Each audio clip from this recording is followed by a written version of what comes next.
Halo semuanya, apa kabarnya? Semoga teman-teman semua di dalam keadaan sehat.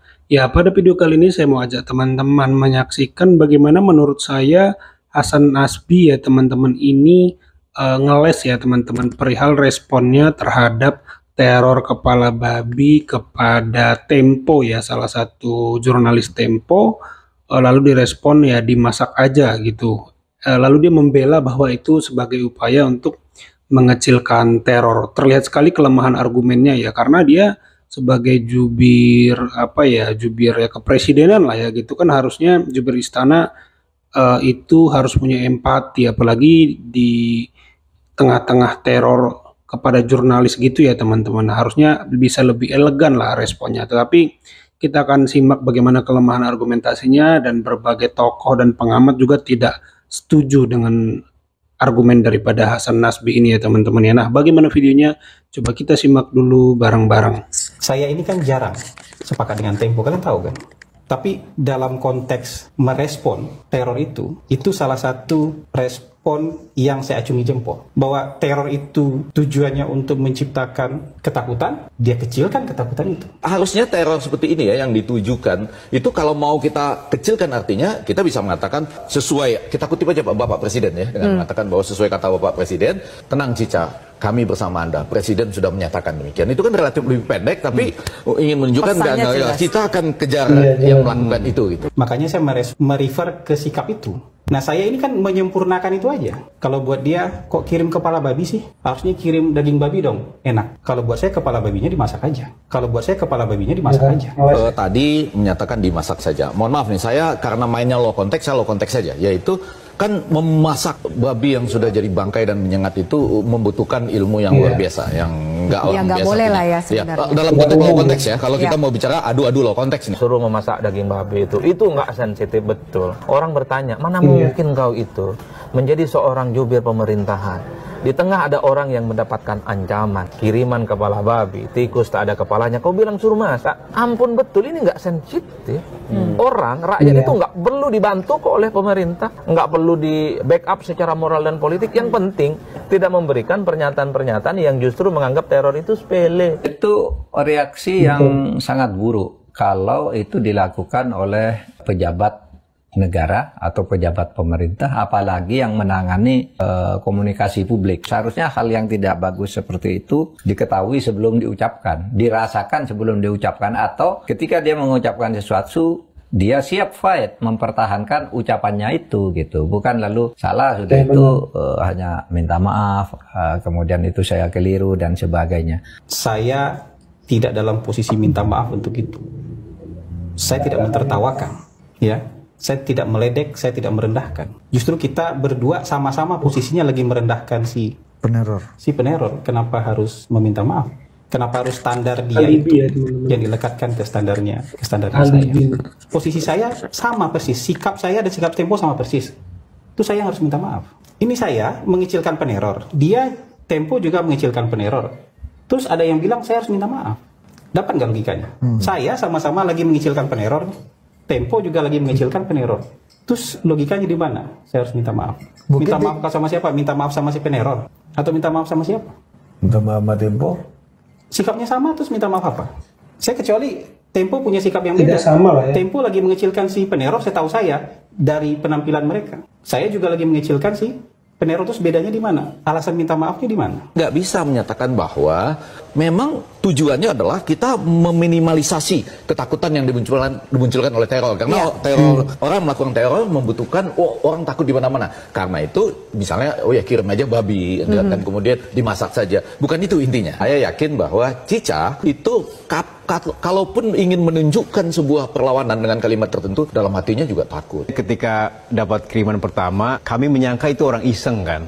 Ya ada setengah orang iseng, ada ini serius dan seterusnya. Maka Cica komennya, kenapa bukan daging babi saja yang dikirimkan, bukan kepala yang mentah gitu. Itu respon yang khas orang yang dalam tekanan sebetulnya. Jadi mencoba relax, mencoba santai agar tidak terlihat. Nyatanya ketika Cica dapat apa dan itu dibuka dan itu tahu babi, Cica itu nangis. Jangankan Cica, saya aja shock lihat apa namanya kepala babi terpotong, telinganya hilang, kemudian darahnya masih ada di situ, baunya luar biasa. Itu shock, apalagi dia yang ada namanya di kotak itu. Jadi respon dia itu sebetulnya respon yang apa ya, semacam mungkin denial gitu terhadap dia ingin merasa baik-baik kuat gitu. Saya kuat dengan kiriman ini, dan dia nge-tweet itu. Maka ketika Pak Hasan Nasbi berkomentar seperti itu dan dia menangkapnya secara literal sebagai kepala komunikasi, saya kira ketika kita melihatnya, oh my god gitu, seorang kepala komunikasi menanggapi hal yang sangat serius ini dengan jokes, karena ini bukan saatnya yang tepat untuk membuat jokes untuk alasan apapun. Dan saya lihat ketika tayangan Bocor Alus juga dibecandain aja kok sama host-hostnya Bocor Alus. Yang 3 orang itu dibecandain aja kok. Loh, ini respon mereka bercanda-bercanda kok. Ya, kenapa orang memaksa kita harus prihatin? Kan kita harus dukung mereka mengecilkan itu. Bahkan sampai bilang kedua kali bilang, ya kirimin yang matang dong gitu. Jangan kirimin yang belum matang, ya kiriminnya yang matang. Buat saya itu cara merespon yang paling tepat, yang benar. Kami di waktu kepala babi itu nanggapinya ya ketawa-tawa ya, masih santai gitu. Waduh, ini orang kok kirim kepala babi dan seterusnya lah. Tapi begitu ada tikus, kami semua diam. Ini betapa seriusnya, ini betapa mengerikannya.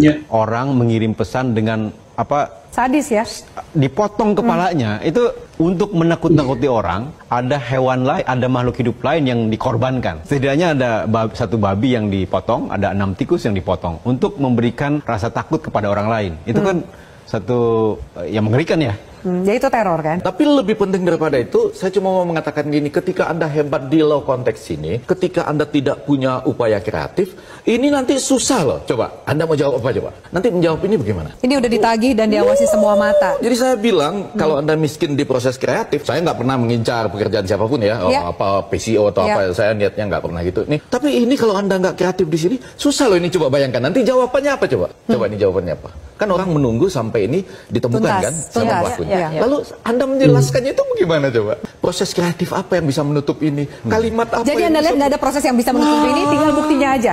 Harapan Tempo juga seperti itu. Enggak, bahkan ketika ada buktinya, Anda menyatakan apa terhadap bukti itu coba? Mau bilang apa coba? Mau bilang apa? Iya, nggak bisa. Anda nggak bisa menemukan proses kreatif untuk menjawab itu. Terbata-bata, dan kemudian ini fakta sudah terjadi. Artinya apa? Yang saya khawatirkan ketika pemerintah dalam hal ini ingin menunjukkan keberpihakannya kepada rakyat, semua instrumen infra dan supra politiknya itu dikerahkan untuk pro dengan rakyat. Kan gebrakan di awalnya kayak gitu. Tapi karena bunyian-bunyian ke publik itu tidak oke, justru menjadi aneh. Kan ada satu istilah, jangan pernah paksa seekor babi itu bernyanyi, karena sampai kiamat sekalipun babi itu nggak bakal bisa bernyanyi, Bang. Bisanya gitu-gitu aja. Jangan pernah memaksakan sesuatu itu kalau memang dia tidak ahli juru bicara untuk menjadi ahli juru bicara. Ya, tajam sekali ya argumentasi dari Bung Adi Praitno di akhir video. Jangan paksakan orang yang tidak ahli bicara jadi ahli bicara gitu, karena selamanya ya nggak akan bisa. Ya teman-teman, jadi memang terlihat sekali ya kelemahan argumentasi dari Hasan Nasbi.